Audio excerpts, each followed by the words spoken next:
I have an extremely interesting story here about single-payer healthcare.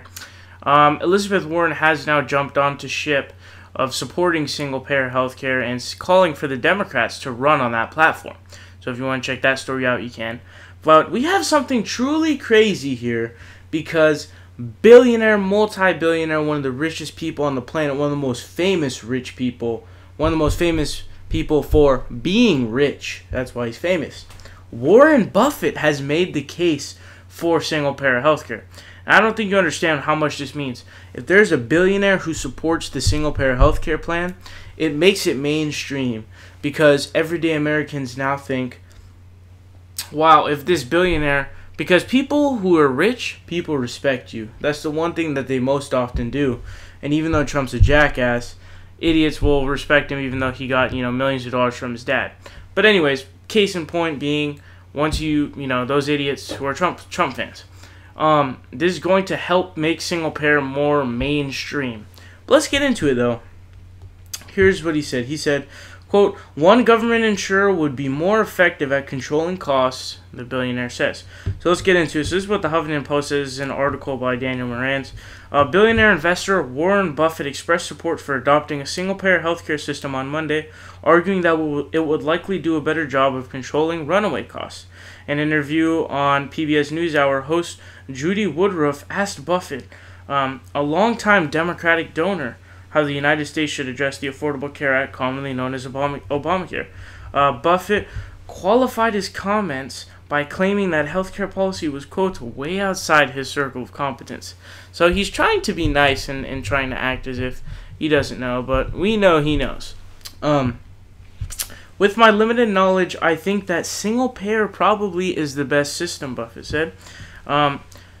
Buffett's support for a single-payer healthcare system in which one government insurer covers the entire country was based on the current system failure to keep rising healthcare costs to check. He noted that healthcare costs have risen exponentially as a share of the economy in the past 4 decades, holding back the competitiveness of U.S. business far more than taxes have. Quote, in almost every field of American business, it pays to bring down costs, he said. There's an awful lot of people involved in the medical, just the way the ecosystem works, that there is no incentive to bring down costs. A single-payer system would likely be more effective at reducing those costs, he concluded. This is abundant evidence to back up Buffett's argument. There is abundant evidence to back up Buffett's argument. Medicare, a single-payer system for America's seniors and disabled workers, has a far better record of containing costs than do private insurers. Among other reasons, that's because Medicare does not need a fund, a marketing budget, or compensate shareholders and executives.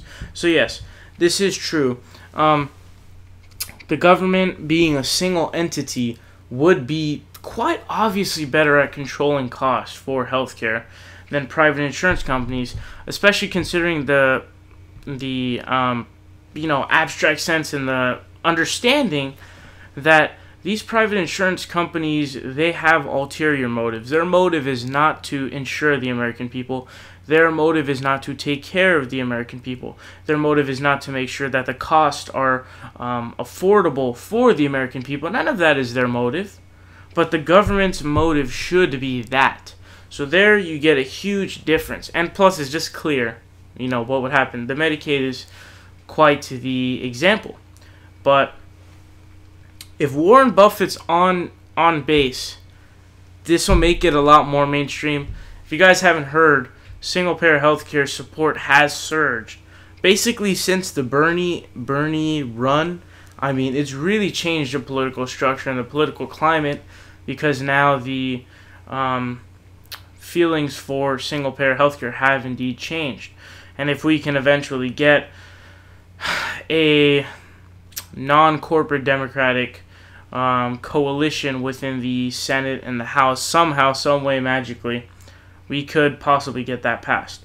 But this is really, really awesome. This makes me really excited. What's up, guys? It's Saul Hill here. You guys are watching The Progressive Voice. Make sure you guys click subscribe down below. We're fighting Donald Trump tooth and nail, and we need your help.